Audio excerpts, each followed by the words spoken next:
हाय, नमस्कार मैत्रिणींनो. तर आजची रेसिपी आहे आपली कटाची आमटी. त्यासाठी आपल्याला लागणार आहेत कांदा, धने, आलं, सुकं खोबरं, कोथिंबीर आणि चना डाळ, शिजवलेली चना डाळ आणि जिरे मोहरी हे फोडणी देण्यासाठी मसाला.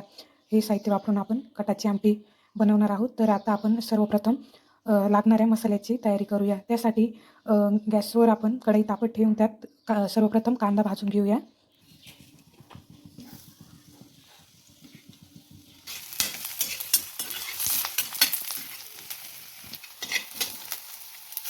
कांदा छान लाल होऊन द्यायचा आहे.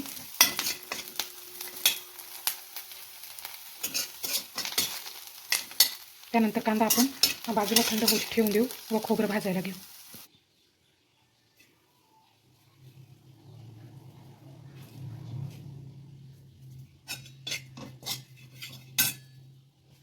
धने पण भाजून घेऊया. धने पण आपण खोबऱ्यातच भाजून घेऊया.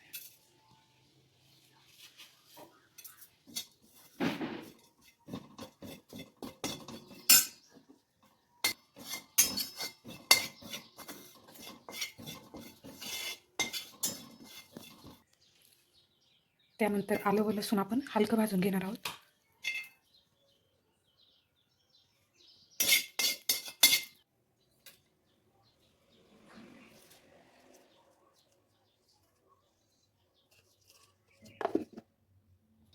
कढईत तेल गरम करायला ठेवून देऊ. तेल गरम झाल्यावर त्यात जिरे मोहरी टाकून घेऊया. त्यानंतर कढीपत्ता, तयार केलेली भाजी,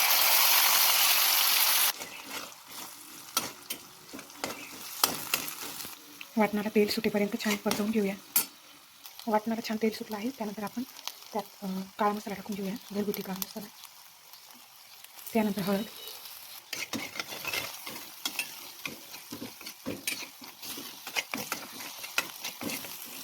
त्यानंतर टाकूया कोथिंबीर व आपण शिजवून घेतलेली चना डाळ ही आपण टाकून देणार आहोत. दळूनही टाकू शकता तुम्ही आणि अशीही टाकू शकता. मसाला छान परतला गेला आहे. आता आपण त्यात पाणी टाकून देऊया.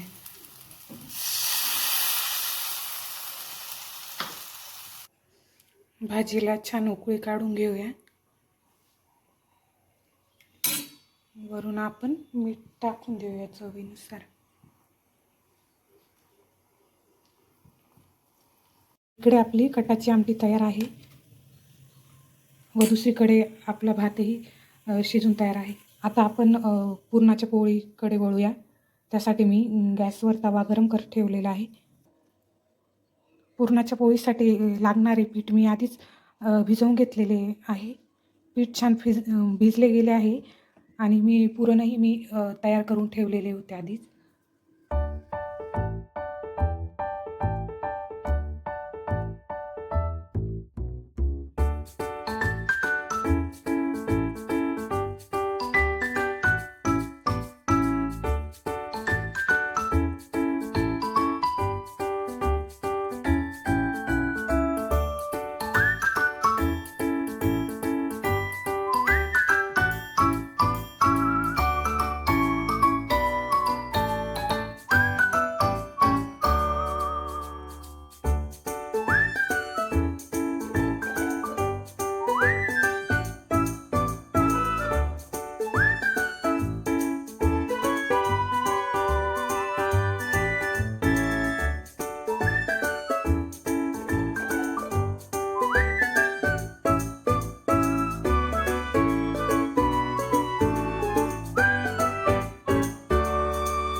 इथे आपण भज्यांची तयारी करूया. भज्यांसाठी लागणारे पीठ आपण तयार करून घेऊया. त्यासाठी घेतले आहे मी इथे बेसनाचे पीठ, ओवा, हळद अगदी थोडीशी, जास्त हळद टाकल्यावर भजे लाल होतात. चवीनुसार मीठ व लाल तिखट, थोडेसे लाल तिखट. मी लाल तिखटाचे भजे बनवणार आहे आज. एरवी हिरव्या मिरचीचे बनवते, पण आज लाल तिखटाचे बनवणार आहे. थोडीशी जिरे पुडे टाकून घेऊया. पाणी टाकून पीठ छान मिक्स करून घेऊया. आणि भाज्यासाठी लागणारा कांदा हा आपण सगळ्यात शेवटी घालणार आहोत. त्यासाठी पीठ थोडंसं आपण घट्टच ठेवायचं आहे.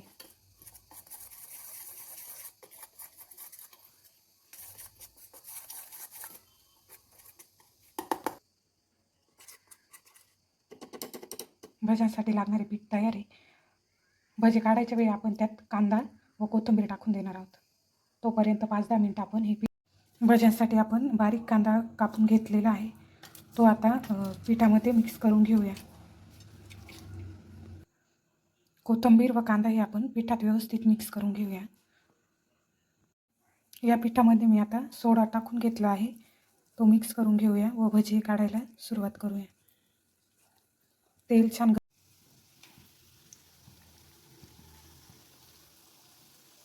भजी छान तळून घेऊया.